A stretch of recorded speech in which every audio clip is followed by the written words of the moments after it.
Hello student. आज की class में हम एक नया चैप्टर शुरू कर रहे हैं। Chapter number 14। चैप्टर का नाम है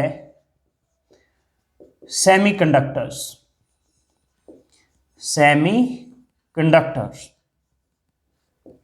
ठीक, इस चैप्टर में हम सबसे पहला टॉपिक करेंगे energy bands in solids. Energy bands in solids के ये एनर्जी बैंड क्या है, हम धीरे धीरे उसी पॉइंट पर आएंगे। तो शुरुआत करते हैं कि जो सेमीकंडक्टर मटेरियल होते हैं, हम ऐसे ही मटेरियल का एक एग्जांपल लेते हैं। सेमीकंडक्टर का मतलब क्या होता है, डिटेल में हम जैसे जैसे चैप्टर में आगे बढ़ते जाएंगे आपको समझ आता जाएगा। फिलहाल हम एक मटेरियल चूज कर लेते हैं। मान लीजिए आपने सिलिकॉन चूज किया। सिलिकॉन के पास 14 इलेक्ट्रॉन होते हैं और सिलिकॉन का इलेक्ट्रॉनिक कॉन्फ़िगरेशन होगा 1s2, 2s2, 2p6, 3s2, 3p2। तो सिलिकॉन के आउटर शेल में n = 3 के लिए 4 इलेक्ट्रॉन्स हैं। सिलिकॉन के आउटर शेल में 4 इलेक्ट्रॉन्स हैं, 2 s ऑर्बिटल में है और 2 p ऑर्बिटल में है। Okay, so for n atoms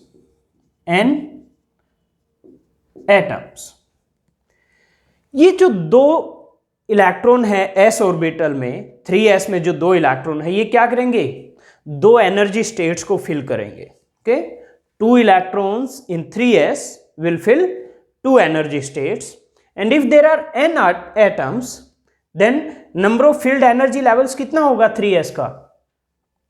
एक इलेक्ट्रॉन कितने फिल करता है, 2 स्टेट्स को, 2 एनर्जी लेवल को। तो n कितने को फिलअप करेंगे, 2n को।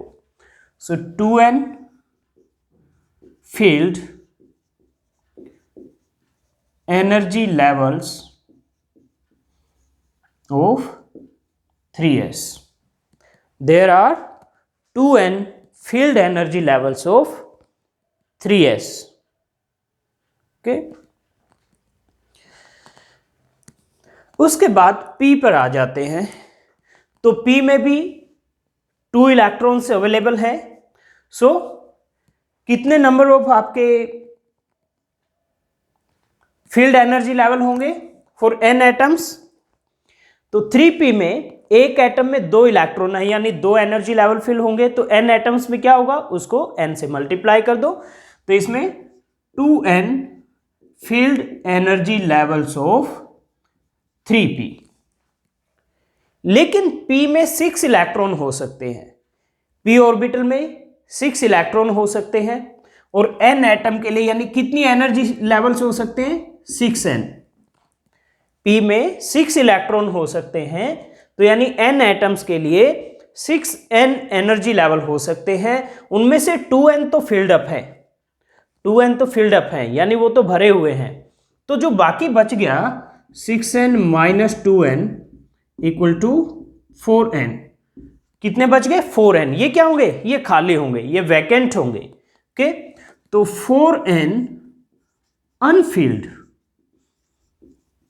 Energy levels of 3p।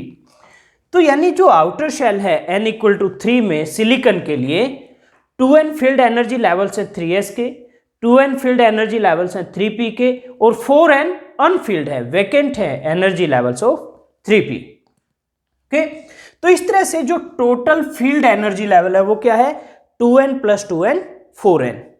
तो ये जो 4n फील्ड एनर्जी लेवल्स हैं ये मिलकर इस तरह से एक एनर्जी बैंड बनाएंगे, यानी इस एनर्जी रेंज में लाई करेंगे ये। ओके, ये क्या है, 4n field energy levels. Okay, और इस बैंड को कहते हैं वैलेंस बैंड। इस बैंड को कहते हैं वैलेंस बैंड। तो ये जो 4n फील्ड एनर्जी लेवल से मिलकर जो एनर्जी बैंड बना है इसको वैलेंस बैंड कहते हैं। और ये जो 4n अनफील्ड एनर्जी लेवल है ये क्या है, वैकेंट एनर्जी लेवल्स हैं। वो ये हो गई। ओके, ये क्या है, 4n Anfield energy levels.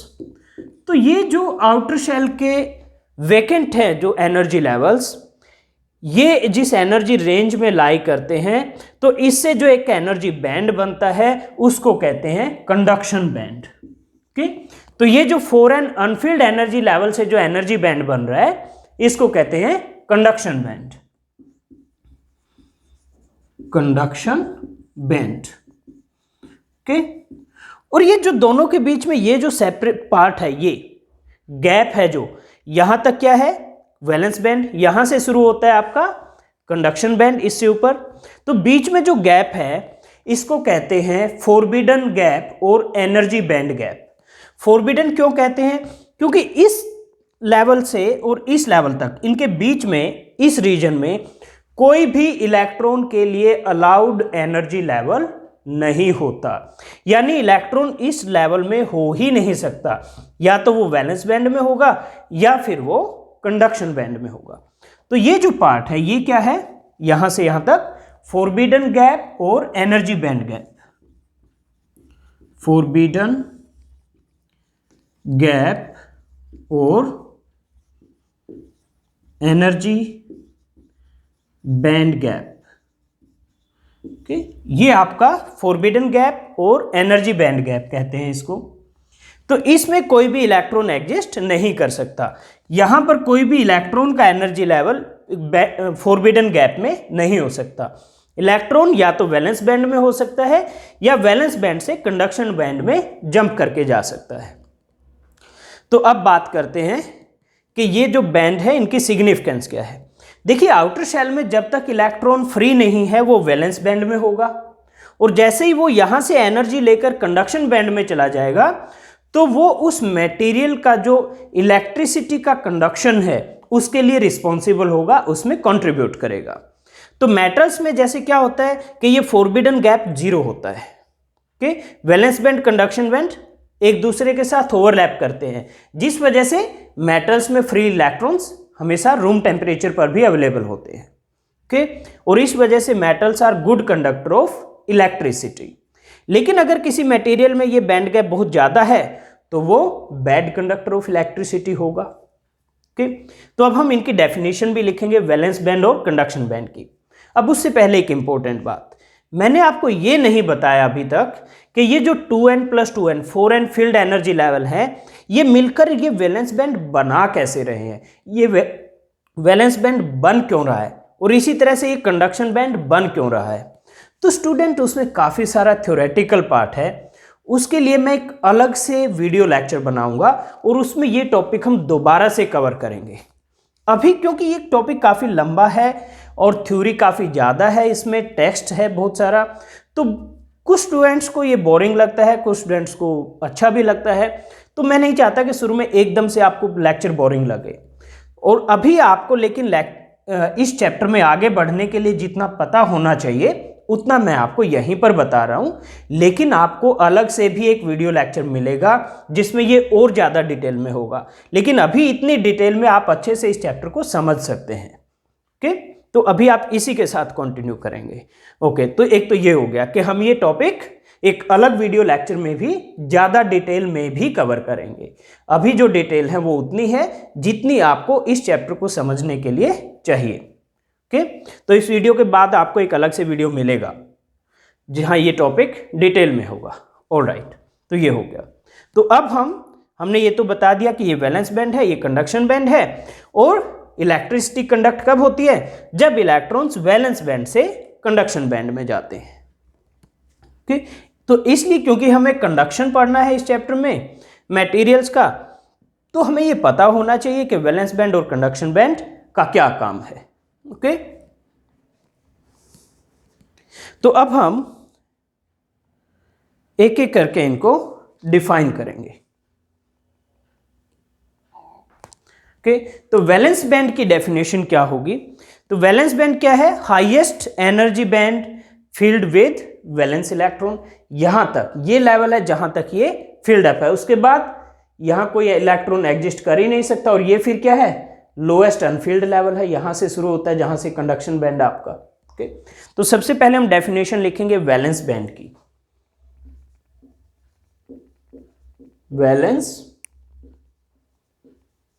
Band, okay, the highest energy band filled with valence electrons, the highest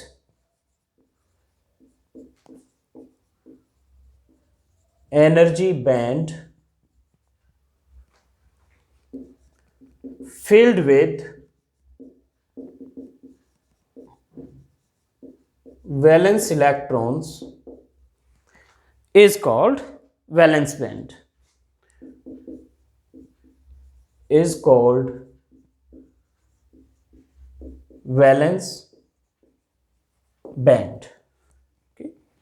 उसके बाद है conduction band.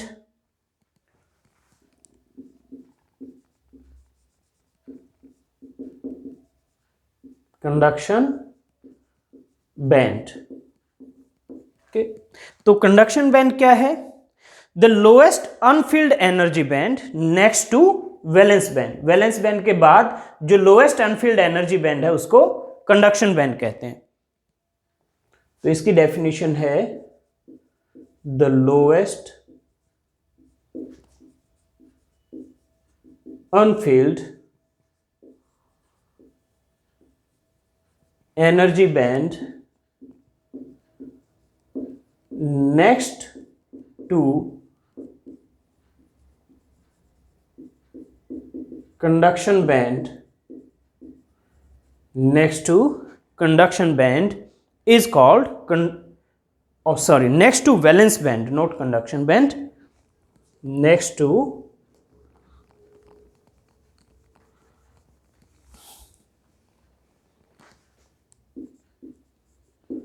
valence band is called conduction band, is called conduction band। उसके बाद है एनर्जी बैंड गैप। ये जो part है, ये वाला पार्ट क्या है आपका? ये एनर्जी बैंड गैप है। Okay,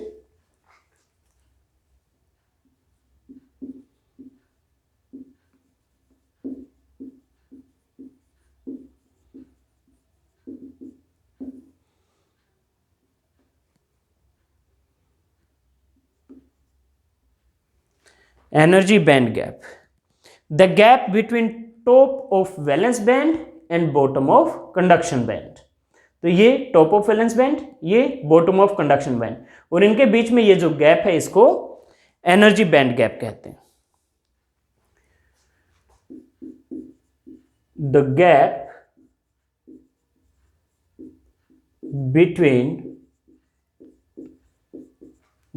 between top of valence band, top of valence band and bottom of conduction band, bottom of conduction band, bottom of conduction band in which no allowed energy level for electron, in which no allowed energy level for electron can exist। इसमें electron के लिए कोई भी allowed energy level exist नहीं कर सकता। is called energy band gap। तो इसको कहते हैं एनर्जी बैंड गैप। ठीक, तो अब हम बैंड गैप के बेसिस पर मटेरियल्स को तीन तरह से डिवाइड करते हैं, तीन कैटेगरी में डिवाइड करते हैं, कंडक्टर, इंसुलेटर और semiconductor. Conductor, insulator and semiconductor. Conductors में बैंड गैप 0 होता है, यानी आपका वैलेंस बैंड और कंडक्शन बैंड एक दूसरे के साथ ओवरलैप करता है। ओके, तो अब हम एक एक करके तीनों को डिस्कस करेंगे। सबसे पहले कंडक्टर्स। अब हम बैंड गैप के बेसिस पर मटेरियल को 3 कैटेगरी में डिवाइड करेंगे, कंडक्टर, इंसुलेटर एंड सेमीकंडक्टर, और तीनों को 1 बाय 1 डिस्कस करेंगे। तो सबसे पहले कंडक्टर। तो कंडक्टर्स में जो आपका वैलेंस बैंड और कंडक्शन बैंड है, they partially overlap each other, so band gap is 0। तो हम लिखेंगे in conductors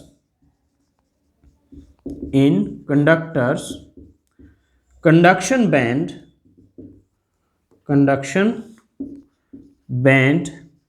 and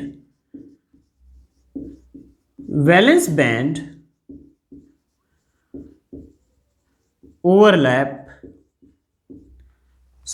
partially overlap, not completely overlap. Conduction band and valence band partially overlap each other. वो एक दूसरे को partially overlap करते हैं. So energy band gap in conductors is 0. So energy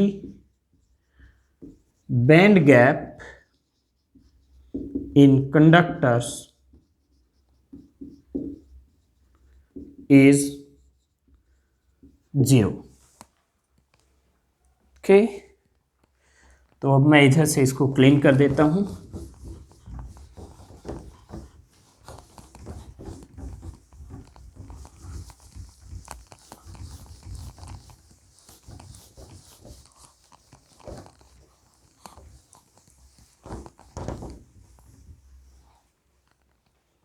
okay, तो मान लीजिए कंडक्टर्स के लिए ये आपका वैलेंस बैंड है,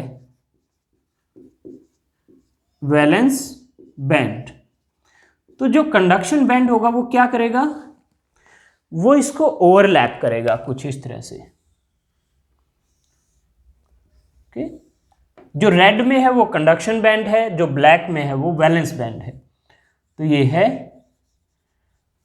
conduction band.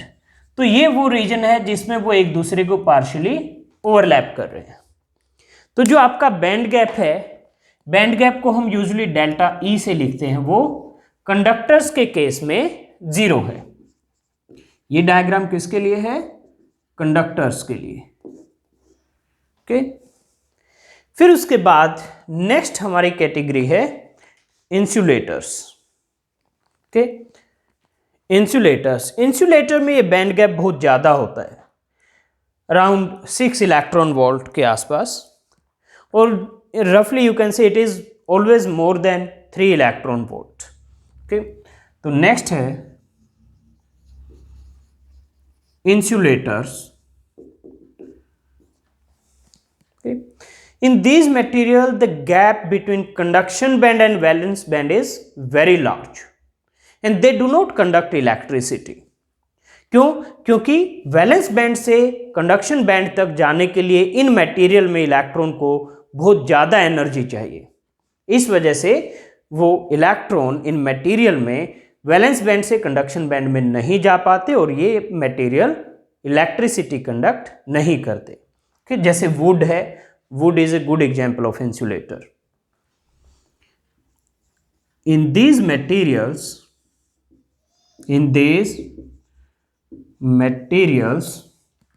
the energy gap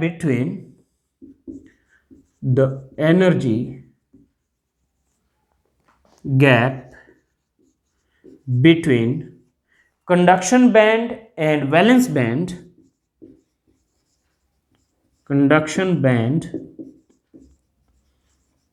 and valence band is very large. is very large and they do not conduct electricity, and they do not conduct electricity. Okay, तो जैसे अगर ये आपका कंडक्शन बैंड है और ये आपका वैलेंस बैंड है, तो ये जो यहाँ पर जो डेल्टा ई होगा band gap, it is greater than 3 electron volt. It is greater than 3 electron volt. ये किसके लिए है? ये इंसुलेटर्स के लिए है। ये डायग्राम इंसुलेटर्स के लिए है। और थर्ड है फिर उसके बाद कुछ ऐसे मटेरियल जो कि ना तो इंसुलेटर हैं और ना ही पूरी तरह से कंडक्टर्स हैं, उनको कहते हैं semi conductor. Semi conductors, semi conductors. तो यानी इनमें जो बैंड गैप होगा वो कंडक्टर्स की तरह बिल्कुल जीरो भी नहीं होगा, लेकिन इंसुलेटर की तरह बहुत ज्यादा भी नहीं होगा। ओके, तो in this material the energy band gap is smaller than insulator but greater than conductor. In these materials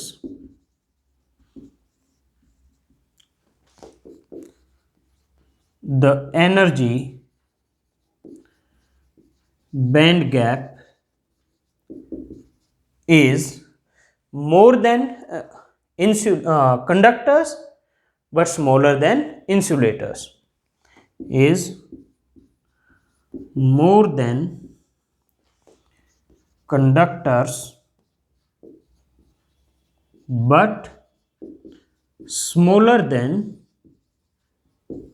insulators, smaller than insulators। Student, इस चैप्टर में ना डेरिवेशंस बहुत कम हैं, ज़्यादातर थ्योरीज हैं और सर्किट डायग्राम्स हैं। ओके, तो थ्योरी से आपको बोर होने की ज़रूरत नहीं है, क्योंकि एक नया फील्ड आप पढ़ने वाले हो सेमीकंडक्टर, जो बहुत इंटरेस्टिंग भी है और फिजिक्स अगर आप फ्यूचर में पढ़ोगे तो आगे बहुत काम भी आता है ये। ओके, तो प्लीज़ आप थोड़ा पेशेंस रखिए, क्योंकि इस चैप्टर में आप थ्योरी ही पढ़ोगे, ज़्यादातर टेक्स्ट होगा बहुत सारा, डेरिवेशंस बहुत कम होंगे इस चैप्टर में। ओके, हाँ, बहुत सारे सर्किट डायग्राम होंगे जो आपको प्रैक्टिस करने होंगे। Okay, is more than conductors but smaller than insulators. So they behave like insulator at low temperature, means like 0 Kelvin पे they will behave like insulator, but even at room temperature they will have some free electrons like conductors, although इतनी ज़्यादा नहीं होंगे free electrons जितने conductor के पास होते हैं।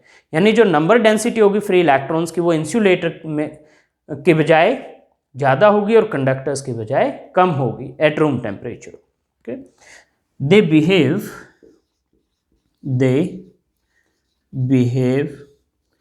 like insulators at low temperature।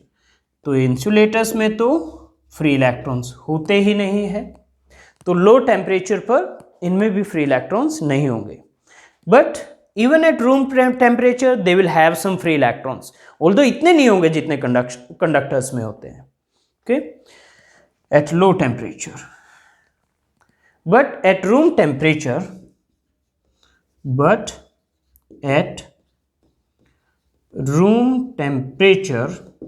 ये वर्ड टेम्परेचर है, मैंने डॉट लगा दिया टेम्प लिखकर, TEMP उसके बाद डॉट, इसका मतलब है temperature.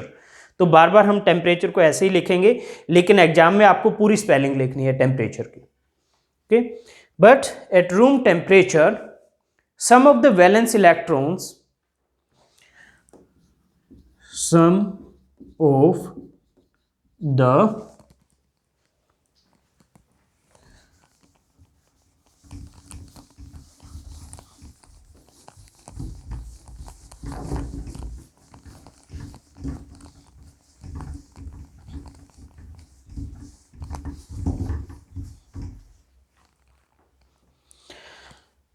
some of the valence electrons acquire enough thermal energy to jump to conduction band. Acquire enough thermal energy to jump to conduction band, to jump to conduction band. तो इसमें ये valence band है, VB valence band, और ये CB conduction band. तो ये जो होगा, ये जो गैप है, ये क्या होगा, आपका band gap delta E, and it will be less than 3 electron volt. तो इंसुलेटर से कम होगा और कंडक्टर से ज़्यादा होगा। अब टेम्परेचर का क्या इफेक्ट होगा? टेम्परेचर का रेजिस्टेंस पर और कंडक्टेंस पर यानी कंडक्टिविटी पर क्या इफेक्ट होगा मेटल्स में और सेमीकंडक्टर्स में। ओके, तो नेक्स्ट है effect of temperature. Effect of temperature. तो स्टूडेंट, आपने पढ़ा है करंट इलेक्ट्रिसिटी वाले चैप्टर में कि मेटल्स की रेजिस्टेंस तो टेम्परेचर बढ़ाने से बढ़ती है और मेटल्स की कंडक्टिविटी टेम्परेचर बढ़ाने से घट जाती है, कम होती है। लेकिन सेमीकंडक्टर्स में इसका उल्टा है। क्यों? क्योंकि सेमीकंडक्टर में नंबर ऑफ फ्री इलेक्ट्रॉन्स काफ़ी कम होते हैं। तो जैसे जैसे आप टेम्परेचर बढ़ाते हो, नंबर ऑफ फ्री इलेक्ट्रॉन्स बढ़ते हैं, और नंबर ऑफ फ्री इलेक्ट्रॉन बढ़ने से क्या होगा, करंट बढ़ेगा, कंडक्टिविटी बढ़ेगी, और कंडक्टिविटी बढ़ती है तो हम कहते हैं रेजिस्टेंस कम हो जाती है। तो सेमीकंडक्टर में अगर आप टेम्परेचर बढ़ाते हैं तो कंडक्टिविटी बढ़ेगी, रेजिस्टेंस कम होगी। मैं फिर से रिपीट करता हूं, सेमीकंडक्टर में जब आप टेम्परेचर बढ़ाते हो नंबर ऑफ फ्री इलेक्ट्रॉन बढ़ेंगे। नंबर ऑफ फ्री इलेक्ट्रॉन बढ़ने का क्या मतलब है, कंडक्टिविटी बढ़ेगी, और कंडक्टिविटी बढ़ने का मतलब है रेजिस्टेंस कम होगी। तो फिर आप कहोगे सर रेजिस्टेंस कंडक्टर्स में ऐसा क्यों नहीं होता? स्टूडेंट, कंडक्टर्स में पहले से बहुत सारे फ्री इलेक्ट्रॉन्स होते हैं। जो number density of free electrons है वो बहुत ज़्यादा होती है पहले से ही कंडक्टर्स में।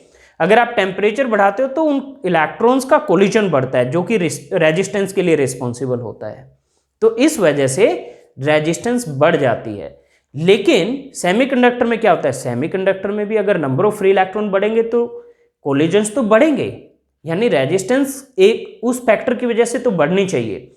लेकिन जो दूसरा फैक्टर है कि नंबर ऑफ फ्री इलेक्ट्रॉन बढ़ रहे हैं, कंडक्टर्स में क्या है, पहले से ही है आपके पास, वहां तो सिर्फ एक एक्स्ट्रा फैक्टर उनका कोलिजन वाला बढ़ रहा है। लेकिन यहां पर दोनों फैक्टर के नंबर ऑफ फ्री इलेक्ट्रॉन बढ़ रहे हैं, उनके कोलिजन भी बढ़ रहे हैं। तो कोलिजन की वजह से तो रेजिस्टेंस बढ़नी चाहिए, लेकिन नंबर ऑफ फ्री इलेक्ट्रॉन बढ़ने से कंडक्टिविटी बढ़नी चाहिए। तो इसमें जो ये कंडक्टिविटी बढ़ने का फैक्टर है ये ज़्यादा मेजर होता है, यानी इसका इफेक्ट जो कोलिजन ऑफ इलेक्ट्रॉन्स बढ़ते हैं उसके इफेक्ट से ज़्यादा इंपॉर्टेंट है, वो ज़्यादा इफेक्टिव है। तो इस वजह से ओवरऑल कंडक्टिविटी सेमीकंडक्टर्स में बढ़ जाती है टेम्परेचर बढ़ाने से। ओके, तो इफेक्ट ऑफ टेम्परेचर। चलिए अब हम लिखते हैं। अभी अगर आपको एकदम से सारी चीज़ें समझ नहीं आई हैं तो लिखते हैं, लिखने से समझ आ जाएगा। ओके, तो resistance of conductors increases with increase in temperature. Resistance of conductors increases with increase in temperature, while resistance of semiconductor decreases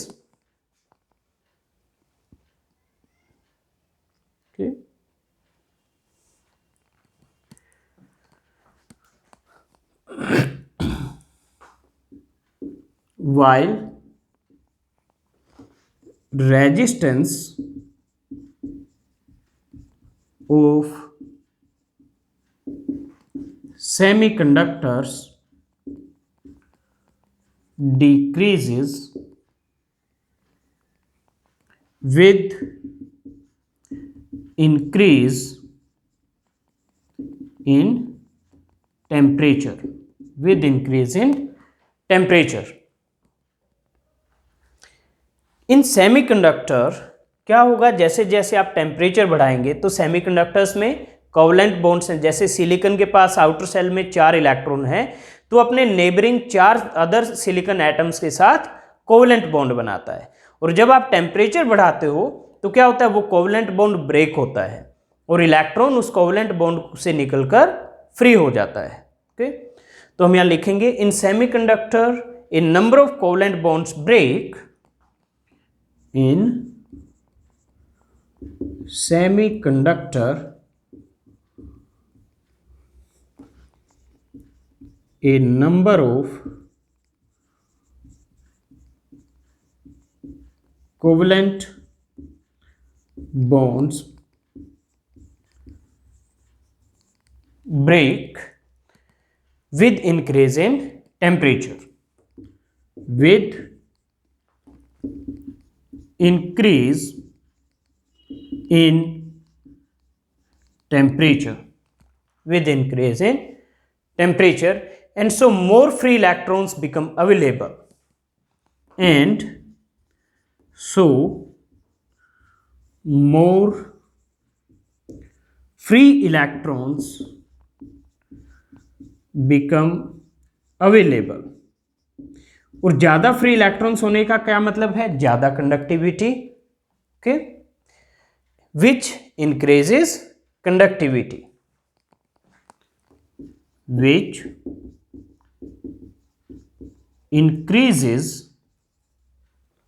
increases conductivity। और कंडक्टिविटी बढ़ने का क्या मतलब हुआ कि रेजिस्टेंस कम हो गई है, रेजिस्टेंस कम हो गई है। So which increases conductivity and hence decreases resistance, and hence decreases resistance of semiconductor। तो इस वजह से सेमीकंडक्टर्स की रेजिस्टेंस कम हो जाती है। ओके, तो ये था इफेक्ट ऑफ टेम्परेचर। तो इफेक्ट ऑफ टेम्परेचर क्या है, कंडक्टर्स की रेजिस्टेंस टेम्परेचर बढ़ाने से बढ़ती है और सेमीकंडक्टर की घट जाती है, डिक्रीज होती है। ओके, तो ये आपका टॉपिक कंप्लीट हो गया। नेक्स्ट है करंट कैरियर्स इन सेमीकंडक्टर। देखिए, कंडक्टर्स में तो फ्री इलेक्ट्रॉन्स है करंट कैरियर, इलेक्ट्रॉन्स की वजह से कंडक्टर्स में करंट फ्लो करता है। सेमीकंडक्टर में क्या है करंट कैरियर, क्या इलेक्ट्रॉन्स ही है या कुछ और भी है, तो चलिए वो डिस्कस करते हैं। ओके, तो हमारा नेक्स्ट टॉपिक है करंट कैरियर्स इन सेमीकंडक्टर्स।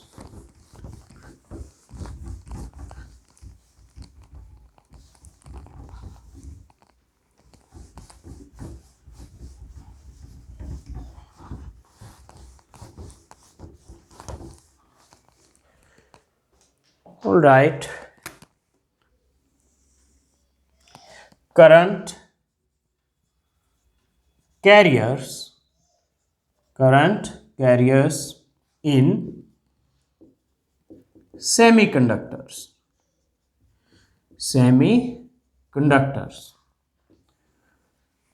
ओके, तो जैसे हमारे पास सिलिकॉन है, सिलिकॉन का हमारा इलेक्ट्रॉनिक कॉन्फ़िगरेशन है। सिलिकॉन क्या है, आपका एक सेमीकंडक्टर है। इसी तरह जर्मेनियम भी एक सेमीकंडक्टर मटेरियल है।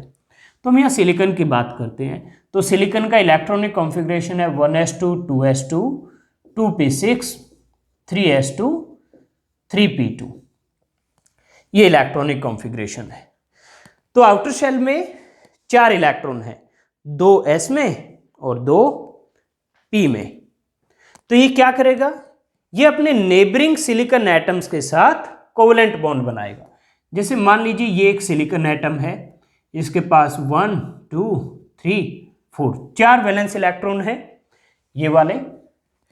इसी तरह इसके साइड में जो सिलिकॉन एटम होगा उसके पास भी 1 2 3 4 इधर होगा, उसके पास भी 4 सिलिकॉन वैलेंस इलेक्ट्रॉन होंगे, इधर होगा उसके भी पास 1 2 3 4 और इधर होगा तो उसके पास भी 1 2। तो ये जो डॉट्स हैं ये क्या है, वैलेंस इलेक्ट्रॉन को रिप्रेजेंट करती है।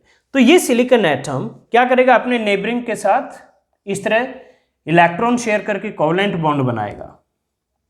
ये देखिए ये कोवलेंट बॉन्ड बन रहे हैं इस तरह से। ओके, तो ये कोवलेंट बॉन्ड बनाएगा। इसी तरह ये सिलिकॉन भी अपने सभी नेबर्स के साथ, सभी सिलिकॉन एटम अपने नेबर्स के साथ कोवलेंट बॉन्ड बनाएंगे। ओके, तो जब टेम्परेचर बढ़ता है तो क्या होता है, ये कोवलेंट बॉन्ड ब्रेक हो जाता है, कोई ना कोई एक इलेक्ट्रॉन यहां से निकल जाएगा। तो जब ये इलेक्ट्रॉन यहां से निकलेगा, मान लीजिए ये इलेक्ट्रॉन यहां से निकलकर यहां चला गया, तो यहां क्या होगा, यहां एक वैकेंसी क्रिएट हो जाएगी। उस वैकेंसी को मैं एक छोटे से रेड सर्कल से शो कर देता हूं। ऐसे वैकेंसी क्रिएट हो जाएगी अगर यहां से इलेक्ट्रॉन निकल गया। क्या होगा, जब आप टेम्परेचर बढ़ाओगे तो कोवलेंट बॉन्ड जो ये इलेक्ट्रॉन बना रहे हैं उनमें से कोई ना कोई कोवलेंट बॉन्ड ब्रेक होगा और इलेक्ट्रॉन निकल जाएगा। तो इलेक्ट्रॉन निकलेगा तो यहाँ क्या होगा, एक वैकेंसी क्रिएट होगी, इलेक्ट्रॉन की डेफिशिएंसी क्रिएट होगी। और ये जो वैकेंसी क्रिएट हुई है इलेक्ट्रॉन के चले जाने से, इसको कहते हैं होल। इसको क्या कहते हैं, होल, HOLE, होल। तो ये जो होल है ये क्या है, वैकेंसी ऑफ इलेक्ट्रॉन है। तो इधर से कोई इलेक्ट्रॉन को ये अट्रैक्ट कर सकते हैं, हो सकता है फिर ये इलेक्ट्रॉन यहां चला जाए, यहां वैकेंसी क्रिएट हो जाए। इसी तरह से कोई भी फिर ये इलेक्ट्रॉन शायद यहां चला जाए, यहां वैकेंसी क्रिएट हो जाए। तो यानी यहां पर दो तरह की मूवमेंट है, एक इलेक्ट्रॉन की और दूसरी ये जो वैकेंसी है जिसको हमने होल दिया है, नाम दिया है उसकी। तो इस तरह से सेमीकंडक्टर में दो तरह के करंट कैरियर्स हैं, एक इलेक्ट्रॉन एक होल। इलेक्ट्रॉन तो आपने पढ़ा ही हुआ है, होल क्या है, hole basically deficiency of electron है।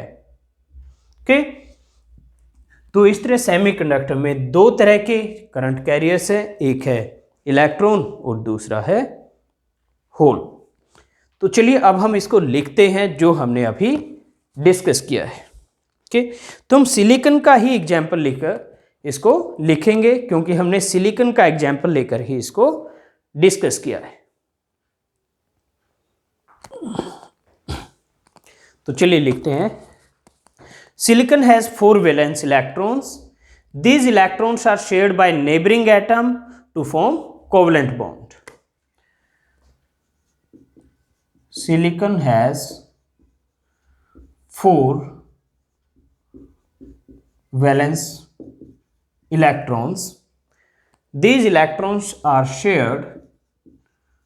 These electrons are shared by neighboring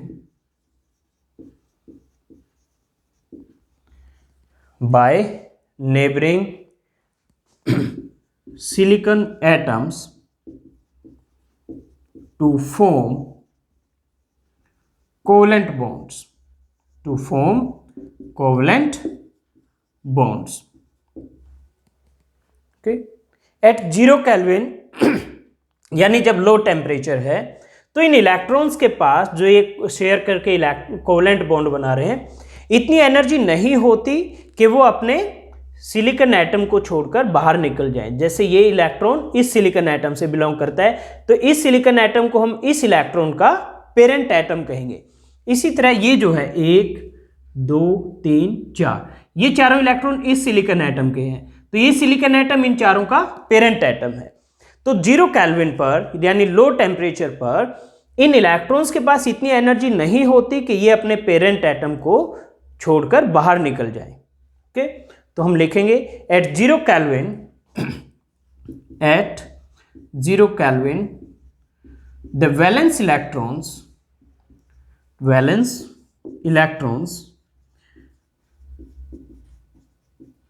do not have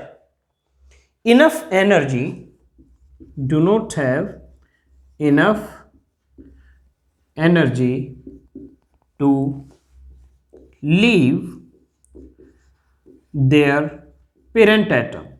to leave their parent atom, and hence no free electron is available for conduction, and hence no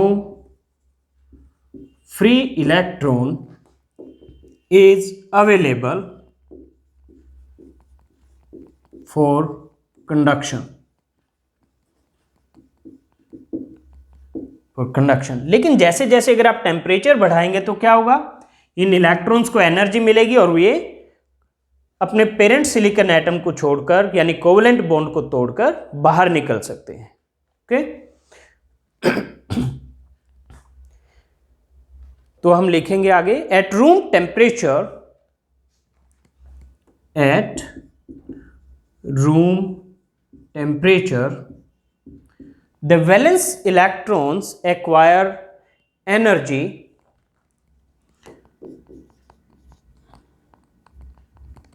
the valence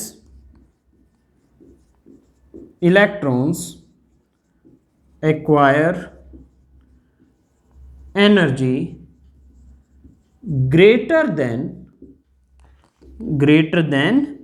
binding energy, greater than the binding energy of electron, the binding energy of electron. Binding energy क्या है?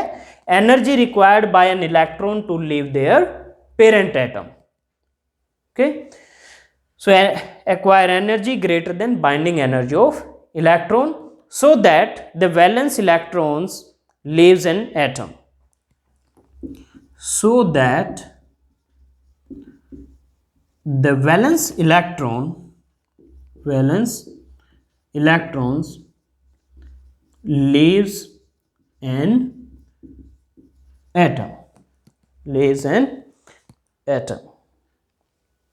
Okay तो अगर वो atom को छोड़कर बाहर निकलता है तो क्या होगा, कोवेलेंट बॉन्ड ब्रेक होगा, and A covalent bond is broken, covalent bond is broken.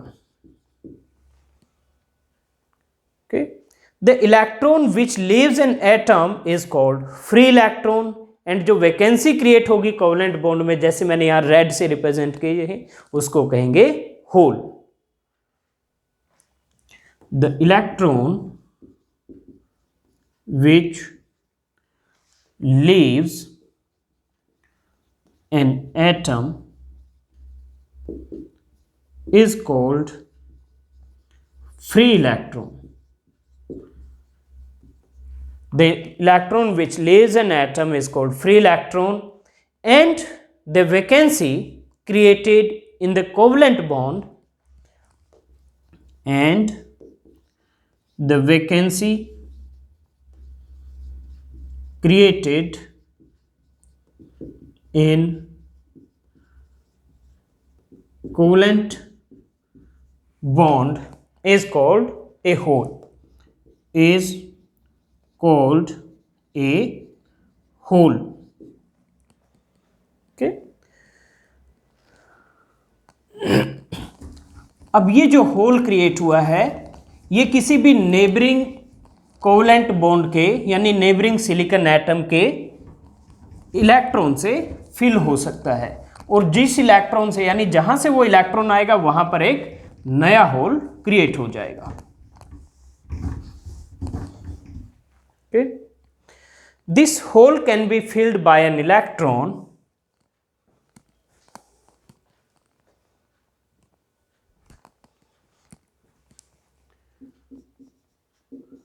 this hole can be filled by an electron. This hole can be filled by an electron from the neighboring covalent bond. From the neighboring covalent bond. तो कोई दूसरे आसपास के covalent bond से electron आएगा और वो वहां उस होल में फिल हो जाएगा। तो क्या होगा, जिस कोवेलेंट बॉन्ड से आएगा वहां नई वैकेंसी क्रिएट होगी, यानी वहां नया होल क्रिएट हो जाएगा। Where another hole is created, another hole is created। तो यानी क्या हुआ कि इलेक्ट्रॉन, मान लीजिए ये इलेक्ट्रॉन जाता है, तो इलेक्ट्रॉन यहां से होल के पास गया, तो क्या हुआ, होल यहां से यहां आ गया, क्योंकि यहां नई वैकेंसी क्रिएट हुई है। तो फिर से मैं रिपीट करता हूं कि ये आपके पास यहां होल है, मैंने जो रेड से रिप्रेजेंट किया हुआ है, कि अगर ये इलेक्ट्रॉन इसको फिल करने के लिए यहां चला जाता है तो क्या होगा, यहां नया होल क्रिएट हुआ, तो आप क्या कहेंगे कि होल यहां से यहां आ गया और इलेक्ट्रॉन यहां से यहां चला गया। तो एक तरह से जो होल की मूवमेंट है वो क्या है, opposite to electron, opposite to electron. Okay, तो इसके लिए हम लिखेंगे this movement of free electrons is equal to movement of hole in opposite direction. This movement of electrons is equal to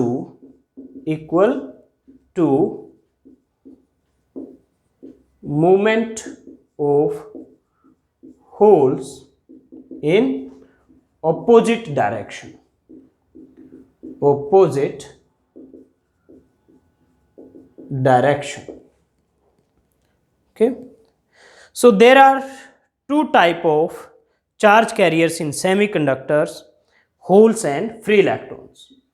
so तो होल्स पे क्या है, एक तरह से पॉजिटिव चार्ज है और इलेक्ट्रॉन्स पर negative. So there are two type of charge carriers, two type of charge carriers in semiconductors, semiconductors। number 1 free electrons and number 2 holes। तो अगर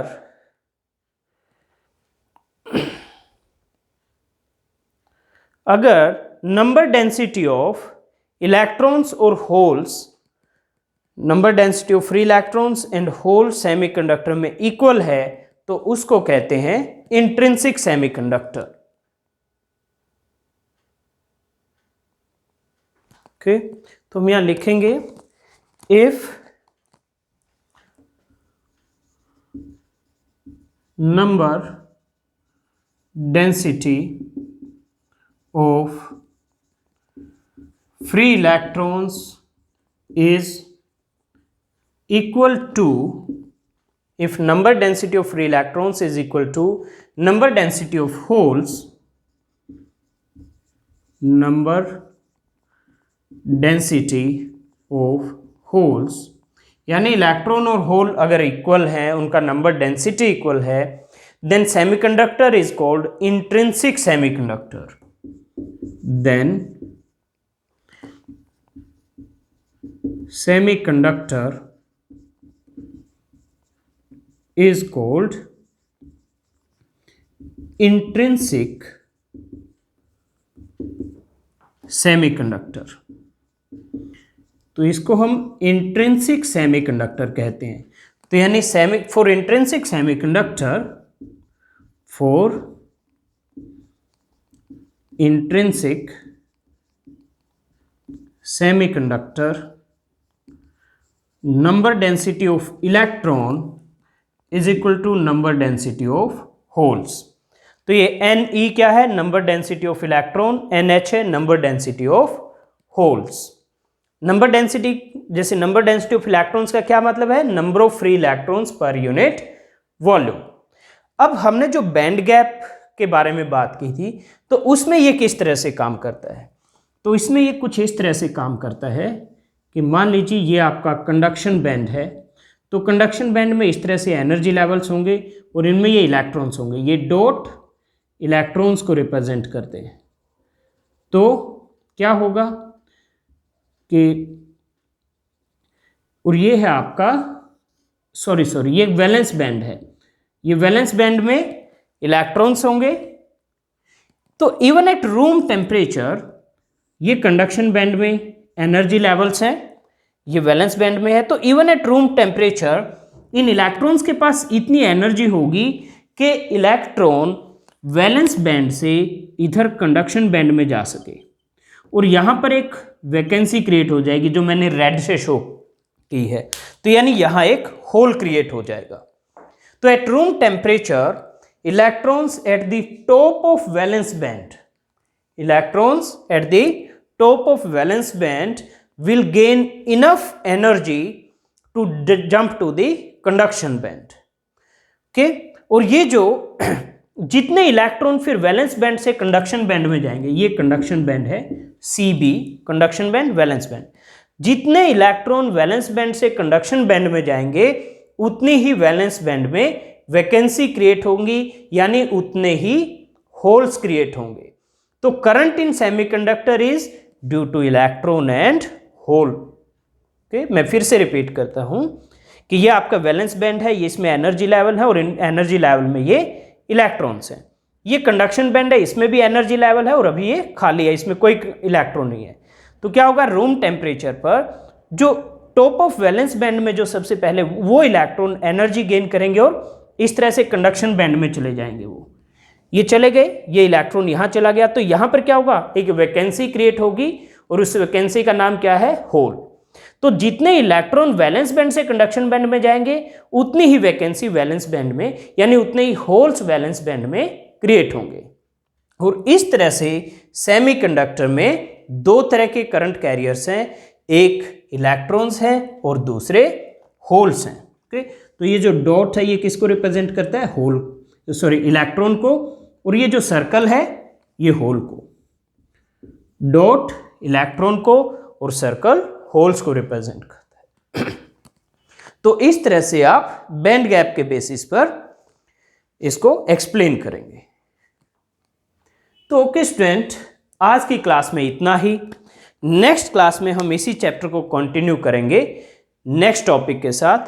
तो नेक्स्ट चैप्टर में हम कैलकुलेट करेंगे कि टोटल करंट क्या होगा इलेक्ट्रॉन्स और होल्स की वजह से सेमीकंडक्टर में।